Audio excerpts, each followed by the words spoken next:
కొంతమంది అంటారు ముస్లింలు హిందూ సోదరులను ప్రేమించరు, ముస్లింలు హిందూ సోదరులను ద్వేషిస్తారు, ముస్లింలు హిందూ సోదరులతో స్నేహం చెయ్యరు, హిందూ సోదరుల పట్ల ప్రేమగా ఉండరు, వాళ్ళు ఏ విధమైనటువంటి సహాయం చెయ్యరు, ముస్లింలు నిజంగానే ఇతరులను ద్వేషిస్తారా? ముస్లింలు అనుసరించేటువంటి ఇస్లాం ధర్మం హిందూ సోదరులను కానీ లేదంటే ఇతరులను కానీ ద్వేషించమని చెబుతుందా? ఇది ఎంతవరకు సత్యం? లేదా కేవలం ఒక పర్టిక్యులర్ గోల్ని రీచ్ అవ్వడానికి మాత్రమే ముస్లింల పైన ఈ విధమైనటువంటి అభాండాలు మోపి వాళ్ళ గోల్ రీచ్ అవ్వడానికి ఈ విధంగా చేస్తున్నారా? మనం కొన్ని విషయాల ఆధారంగా ఈరోజు చర్చించుకుందాం. అసలు వాస్తవం ఏంటంటే సోదరులారా, ముందుగా మనం మాట్లాడుకున్నట్లయితే బాబా భాగేశ్వార్థంగా పిలువబడేటువంటి శ్రీ ధీరేంద్ర కృష్ణస్వామి అనేటువంటి ఒక బాబా ఒక ఇంటర్వ్యూలో ఈ విధంగా తెలియజేయడం జరిగింది. తన చెల్లికి వివాహమైనటువంటి సందర్భంలో కొన్ని డబ్బులు అవసరమైనటువంటి సిచ్యువేషన్లో తన యొక్క ముస్లిం స్నేహితుడు ముందుకు వచ్చి ఆర్థిక సహాయం అనేటువంటిది చేయడం జరిగింది. ఈ విషయాన్ని స్వయంగా శ్రీ ధీరేంద్ర కృష్ణస్వామి గారు ఆ ఇంటర్వ్యూలో చెప్పడం జరిగింది. అదేవిధంగా ఆ ఇంటర్వ్యూ అడిగింది అతన్ని, ఏమని అడిగింది? అతను ఇస్లాం ధర్మానికి చెందినవాడు కదా, అతని సహాయం ఏ విధంగా తీసుకున్నారు అని అంటే, ధర్మానికి స్నేహంతో సంబంధం ఏముంది?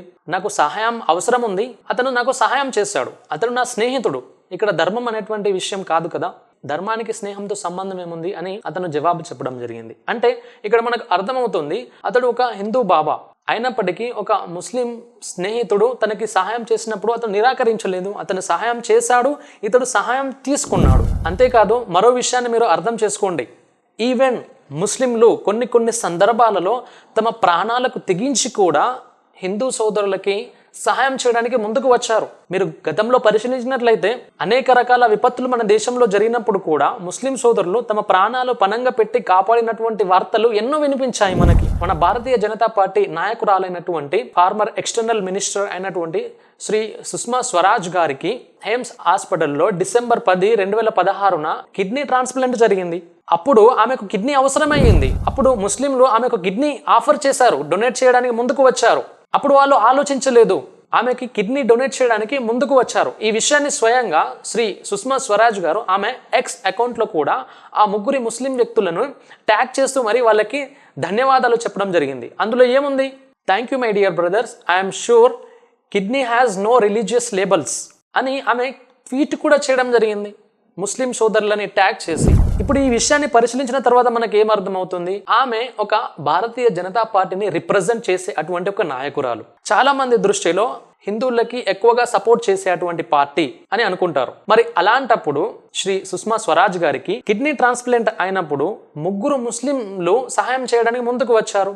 వాళ్ళు ఇది ఆలోచించలేదు కదా, ఆమె ఒక హిందూ పార్టీకి రిప్రజెంట్ చేస్తుంది, హిందూ సపోర్టెడ్ పార్టీకి రిప్రజెంట్ చేస్తుంది, ఆమెకు మేమెందుకు సహాయం చేయాలి, వాళ్ళు ముందుకు ఎందుకు వచ్చారు అంటే, ఇక్కడ ఇస్లాం ధర్మం అనేది మతపరమైనటువంటి బార్డర్స్ని ఉంచలేదు.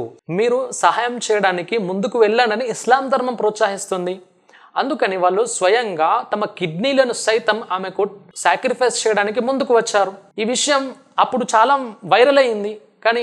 కానీ ఎందుకు ముస్లింల పైన రకరకాలైనటువంటి అభండాలు వేస్తారు? ఎందుకు ముస్లింలు అంటే శత్రువులుగా చూస్తారు? ముస్లింలను చూస్తేనే ఒక రకంగా వాళ్ళు శత్రువులుగా పరిగణిస్తారు. ముస్లింలకి దూరంగా ఉండాలంటూ సోషల్ మీడియా ప్లాట్ఫామ్లో ఇంకా వివిధ రకాల ప్లాట్ఫామ్స్లో ముస్లింలకి వ్యతిరేకంగా ప్రాపగండా కూడా చేస్తారు. ఇది సరైనదేనా?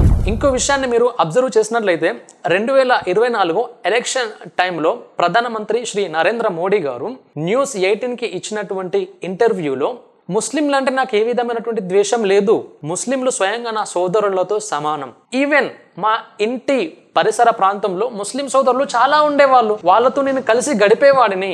అంతేకాదు ఈద్ సందర్భంగా, ముస్లింల పండుగల సందర్భంగా వాళ్ళతో పాటు కలిసి నేను ఈద్ని కూడా సెలబ్రేట్ చేసుకునేవాడిని. ముస్లింలు పండుగలు జరుపుకునేటువంటి సందర్భంలో మా ఇంట్లో వంటలు కూడా చేసేవారు కాదు. ఎందుకు అంటే ముస్లిం ఫ్యామిలీసే స్వయంగా మాకు వంటలు చేసి పంపించేవారు, మేము కూడా వాళ్ళతో కలిసి ఆ పండుగలను సెలబ్రేట్ చేసుకునే వాళ్ళం. శ్రీ నరేంద్ర మోడీ గారు ఎవరు? ఆయన ఒక ప్రధానమంత్రి. బీజేపీ అనగానే మనకు గుర్తొచ్చేటువంటి ఫిగర్ ఏంటిది? శ్రీ నరేంద్ర మోడీ గారు. చాలా మంది హిందూ సోదరులు అతనికి అభిమానులు. అలాంటి ఒక వ్యక్తి ముస్లిం సోదరుల గురించి ఇంత చక్కగా చెప్పడం జరిగింది. ముస్లింలు అంటేనే ఒక భయభ్రాంతులకి గురి చేస్తున్నారు. ఎందుకు ఇలా చేస్తే ఏమొస్తుంది? ముస్లింలలో ఏదైతే బ్లడ్ సర్క్యులేట్ అవుతుందో మిగతా వాళ్ళలో కూడా అదే బ్లడ్ సర్క్యులేట్ అవుతుంది.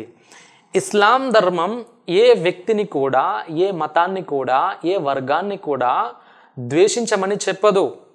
అలాగే అన్ని వర్గాల వారికి సహాయం చేయమని ఇస్లాం ధర్మం బోధిస్తుంది స్వయంగా.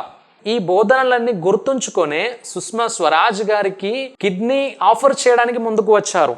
ఈ బోధనలని దృష్టిలో ఉంచుకొని చాలా మంది ముస్లింలు నేటి వరకు కూడా తమ ప్రాణాలను తెగించి సహాయం చేయడానికి ముందుకు వస్తున్నారు.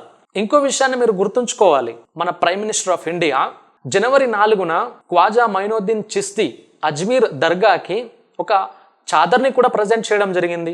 811వ ఉరుసు సందర్భంగా మన ప్రైమ్ మినిస్టర్ ఆఫ్ ఇండియా స్వయంగా ఆ దర్గాకి చాదర్ని కూడా పంపించడం జరిగింది. ఇది మొదటిసారి కాదు. 2015లో కూడా ఖ్వాజా మైనుద్దీన్ చిస్తి గారి ఉరుసు సందర్భంగా ప్రధానమంత్రి నరేంద్ర మోడీ గారు చాదర్ని ఆఫర్ చేయడం జరిగింది. మనం వాట్సాప్లో కానీ, ఫేస్బుక్లో కానీ, ఇన్స్టాగ్రామ్లో కానీ, ఇంకా వివిధ రకాలైనటువంటి సోషల్ ప్లాట్ఫామ్స్లో చూస్తున్నట్లయితే మనకి అవి చూస్తే చాలా హాస్యాస్పదం ఇస్తుంది. అరే ఏంటి ఇంత ఘోరంగా దిగజారుతున్నారు మన సోదరులు, ముస్లింల పైన ఈ రేంజ్లో హేట్రెడ్ ఎందుకు స్ప్రెడ్ చేస్తున్నారు అనేటువంటి ఆలోచనలు వస్తాయి. ఇక్కడ ముస్లింలు స్వయంగా భారతీయులు, మిగతా వాళ్ళు ఎవరైతే ఉన్నారో ఇక్కడ హిందూ సోదరులు కావచ్చు, వేరే వర్గాలకు చెందిన వారు ఎవరైతే ఉన్నారో వాళ్ళందరూ కూడా మన దేశంలో భాగమే. ఇస్లాం ధర్మం కూడా ముస్లింలకు ఏం నేర్పుతుంది? అందరితో కలిసిమెలిసి ఉండాలి, అందరికీ సహాయం చెయ్యాలి, మనమంతా ఒక్కటే అనేటువంటి సందేశం ఇస్లాం ఇస్తుంది. ఇప్పుడు మీరు విన్నటువంటి సిచ్యువేషన్స్ ఏవైతే ఉన్నాయో ఆ విషయాల ద్వారా మనకు అర్థమయ్యేటువంటి అంశం ఏంటి? అంత ప్రామినెంట్ లీడర్సే ముస్లింలు మాకు సహాయం చేశారు, ముస్లింల పట్ల మాకు ఏ ద్వేషం లేదు అని స్టేట్మెంట్ ఇచ్చినప్పుడు ఇక మధ్యలో ఉన్నవారు ఎందుకు ఇంతలా స్ప్రెడ్ చేస్తున్నారు హేట్రేడ్ని అర్థం కాదు.